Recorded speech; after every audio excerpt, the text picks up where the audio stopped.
ایک مرتبہ حضرت عمر فاروق رضی اللہ تعالیٰ عنہم اجمعین حضور اقدس صلی اللہ علیہ وآلہ وسلم کی خدمت میں حاضر ہوئے تو حضور اقدس صلی اللہ علیہ وآلہ وسلم نے ارشاد فرمایا، اے عمر، میں نے ایک عجیب خواب دیکھا ہے۔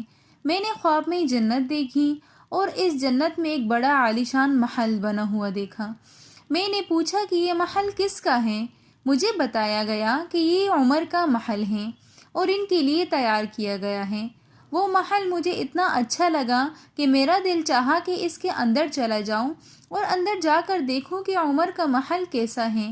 لیکن پھر اے عمر، تمہاری غیرت یاد آ گئی کہ تمہاری طبیعت میں اللہ تعالیٰ نے غیرت بہت رکھی ہوئی ہے، اور مجھے یہ خیال ہوا کہ عمر رضی اللہ تعالیٰ عنہ سے پہلے ان کے محل میں داخل ہو جانا اور ان کو دیکھنا ان کی غیرت کے مطابق نہیں ہوگا، اس وجہ سے میں اس محل میں داخل نہیں ہوا۔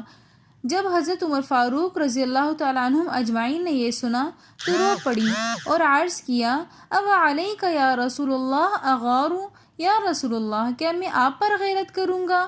اگر غیرت ہے بھی تو وہ دوسروں کے حق میں ہیں، کیا آپ پر بھی غیرت کروں گا؟ حضور اقدس صلی اللہ علیہ وآلہ وسلم مجھ سے پہلے محل میں کیوں داخل ہوئے؟